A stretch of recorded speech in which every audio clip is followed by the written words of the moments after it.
আসসালামু আলাইকুম বন্ধুরা। এমন কোনো চাকরি আছে জানেন যেখানে শুধু খাবার খেলেই প্রায় 1 কোটি টাকা পাওয়া যায়?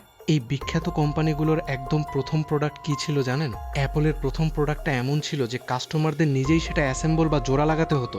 আর সেই সাধারণ জিনিসটা কি, যা যদি ভুলবশত আপনার খাবারে পড়ে যায় তবে আপনার মৃত্যু নিশ্চিত? সেটা কি? তাই এই ভিডিওতেই জানতে পারবেন। নাম্বার 1, ভাবুন তো, একজন মানুষ বা প্রাণী ক্রমাগত খাচ্ছে কিন্তু তবুও অনাহারে মারা যাচ্ছে। এটা তখন হয় যখন শরীর খাবার গ্রহণ করলেও পুষ্টি শোষণ করতে পারে না, অর্থাৎ খাওয়ার পরেও শক্তি পাওয়া যায় না। এই অবস্থায় শরীর ধীরে ধীরে দুর্বল হয়ে পড়ে, পেশি ও অঙ্গ প্রত্যঙ্গ ক্ষতিগ্রস্ত হয় এবং সময় মতো চিকিৎসা না পেলে মৃত্যু পর্যন্ত হতে পারে। বিজ্ঞানের ভাষায় একে ম্যালনিউট্রিশন বা অ্যাবজর্পশন ডিসঅর্ডার বলে। এটি একটি সতর্কবার্তা যে শুধু খাওয়া নয়, পুষ্টি শোষণ করাটাও সমান গুরুত্বপূর্ণ। নাম্বার 2, আপনি কি জানেন বেশিরভাগ মাকড়সা মানুষকে ভয় পায়? তাই রাতে ঘুমন্ত অবস্থায় মুখে ঢুকে পড়ার কথাটা সম্পূর্ণ মিথ। আর তিমি মাছের ঢেকুর তোলা স্বাভাবিক, এটি তাদের খাদ্যাভ্যাস ও হজম প্রক্রিয়ার ফল। নাম্বার 3, মহাসাগরের এমন এক গোপন রহস্য যা শুনে আপনি অবাক হবেন। মানাতি তাদের ভাসমান অবস্থা নিয়ন্ত্রণ করতে পাত বা বাতাস নির্গমন করে, অর্থাৎ এই প্রাণীটি গ্যাস ছেড়ে পানিতে নিজের ভারসাম্য ঠিক করে। কখন উপরে ভাসবে আর কখন নিচে ডুববে সবই তারা এই প্রক্রিয়ায় নিয়ন্ত্রণ করে। এতে তারা সহজে সাঁতার কাটতে পারে এবং শক্তি বাঁচাতে পারে, অর্থাৎ প্রকৃতি তাদের একটি বিল্ট ইন ফ্লোটিং সিস্টেম দিয়েছে। হাস্যকর শোনালেও এটি সত্যিই একটি স্মার্ট অভিযোজন। নাম্বার 4, ওয়াদিজ এমন এক চাকরির অফার নিয়ে এসেছে যা ইন্টারনেটের ড্রিম জব হিসেবে পরিচিত হয়েছে, চিফ টেস্টিং অফিসার। এই পদের জন্য $1,00,000 বেতন দেওয়া হবে, কিন্তু কাজটা সহজ। ওয়াডিজের মেন্যুর খাবার টেস্ট করা এবং ফিডব্যাক দেওয়া। এটি একটি রিমোট পজিশন যেখানে 18 বছরের বেশি বয়সী মার্কিন নাগরিকরা অফিসিয়াল ওয়েবসাইটের মাধ্যমে আবেদন করতে পারবেন। এই ইউনিক অফারটি মানুষের নজর কেড়েছে, কারণ এখানে কাজ ও আনন্দের এক অপূর্ব সমন্বয় ঘটেছে যা প্রথাগত চাকরির চেয়ে সম্পূর্ণ আলাদা। নাম্বার 5, আইড্রপের ছোট্ট একটি বোতল কতটা বিপজ্জনক হতে পারে তা আপনি হয়তো কল্পনাও করেননি। অনেক আইড্রপে এমন কেমিক্যাল থাকে যা শরীরের স্নায়ু ও হার্ট রেটকে প্রভাবিত করতে পারে। যদি এটি অতিরিক্ত পরিমাণে খাবার বা পানীয়ের মাধ্যমে শরীরে প্রবেশ করে তবে রক্তচাপ বিপজ্জনকভাবে কমে যেতে পারে এবং মারাত্মক ক্ষেত্রে মৃত্যুও হতে পারে। সবচেয়ে ঝুঁকিপূর্ণ বিষয় হলো এটি সহজে টেস্টে ধরা পড়ে না, তাই ওষুধের অপব্যবহার বা প্র্যাঙ্ক সরাসরি প্রাণঘাতী হতে পারে। নাম্বার 6, সংখ্যার আসল ক্ষমতা বুঝতে হলে এটা শুনুন। 1 মিলিয়ন সেকেন্ডে মাত্র 11 দিন হয়, কিন্তু 1 বিলিয়ন সেকেন্ডে প্রায় 32 বছর। এখানেই মাথা ঘুরে যায়। আমরা প্রায় মিলিয়ন আর বিলিয়নকে প্রায় একই লেভেলের মনে করি, কিন্তু এদের মধ্যে পার্থক্যটা বিশাল। এই সহজ ব্যাখ্যাটা আপনাকে সাথে সাথে বাস্তবতা বুঝিয়ে দেবে যে সংখ্যাগুলো কতটা বিভ্রান্তিকর হতে পারে।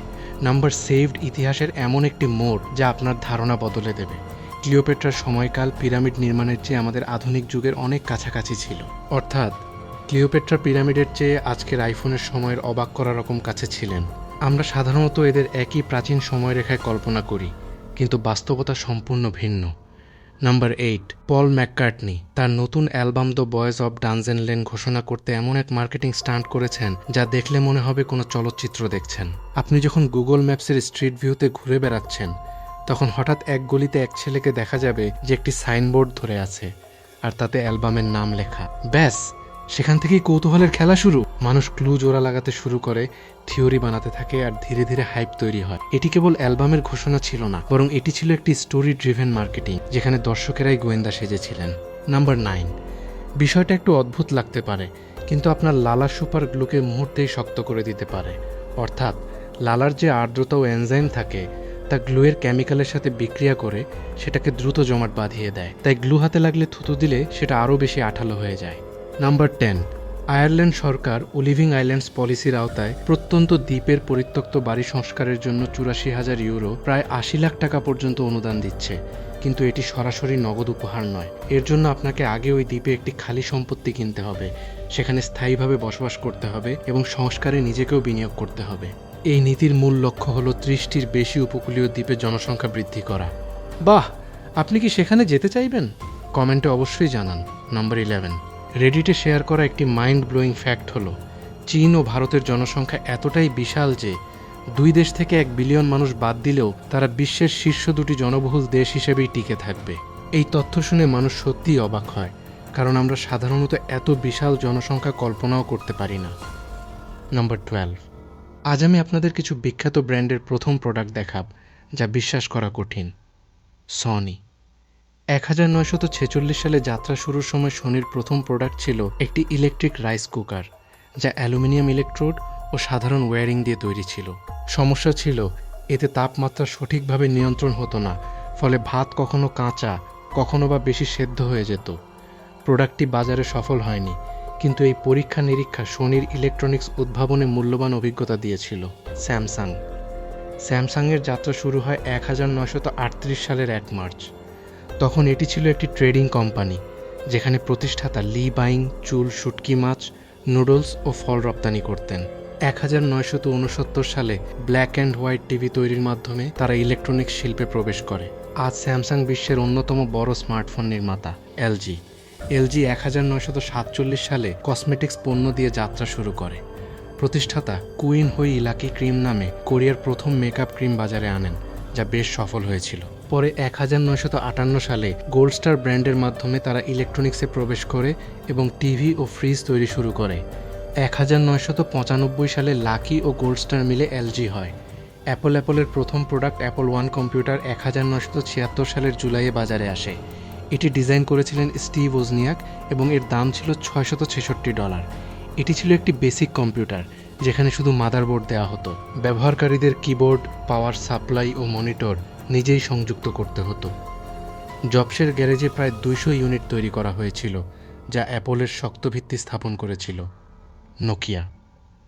নোকিয়া আগে কিপ্যাড ফোনের জন্য বিখ্যাত ছিল, কিন্তু 1865 সালে এটি ছিল একটি পেপার মিল, যা ফিনিশ ইঞ্জিনিয়ার ফ্রেডরিক ইডেস্টাম চালু করেছিলেন। নদীর ধারে এটি কাগজ তৈরি করত। পরে তারা রাবার ও কেবল খাতে সম্প্রসারিত হয় এবং 1979 সালে প্রথম মোবাইল ফোন বাজারে আনে। সেখান থেকেই এটি গ্লোবাল ব্র্যান্ডে পরিণত হয়।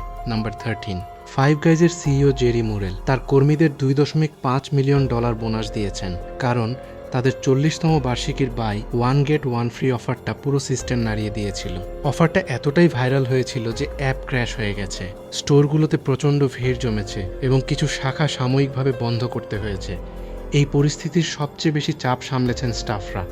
মুরেল স্পষ্ট বলেছেন, এই বোনাস তাদের কঠোর পরিশ্রমের প্রতিদান। তিনি মজা করে এও বলেছেন যে টাকাগুলো দিয়েছেন যাতে কেউ রাগের মাথায় তাকে গুলি না করে বসে। নাম্বার 14, কখনো কখনো একটি উপেক্ষিত সতর্কবার্তা কতটা প্রাণঘাতী হতে পারে তার প্রমাণ এই ঘটনা। 82 বছর বয়সী গ্যারি গোল্ডবার্গ 2026 সালের মার্চে একটি চৌরাস্তায় গাড়ি দুর্ঘটনায় মারা যান। 2024 সালে তার স্ত্রীও একই স্থানে দুর্ঘটনার শিকার হয়েছিলেন। স্ত্রীর মৃত্যুর পর গ্যারি ক্রমাগত কর্তৃপক্ষের কাছে সেখানে ট্রাফিক লাইট বসানোর অনুরোধ করছিলেন এবং মানুষকে সতর্ক করছিলেন, কিন্তু কাজে বিলম্ব হতে থাকে এবং শেষ পর্যন্ত সেই স্থানটিই আবার প্রাণঘাতী হয়ে ওঠে। এই ঘটনা প্রমাণ করে কখনো কখনো বিলম্ব মানে শুধু সময় নষ্ট নয়, বরং জীবন ও মৃত্যুর পার্থক্য। বন্ধুরা, এতক্ষণে তো অনেক কিছু জানলেন, আর চ্যানেলটি সাবস্ক্রাইব না করে থাকলে এখনই সাবস্ক্রাইব করে বেল আইকনটি টিপে দিন। তাহলে দেখা হচ্ছে পরের ভিডিওতে। ততক্ষণ পর্যন্ত ভালো থাকুন। আল্লাহ হাফেজ।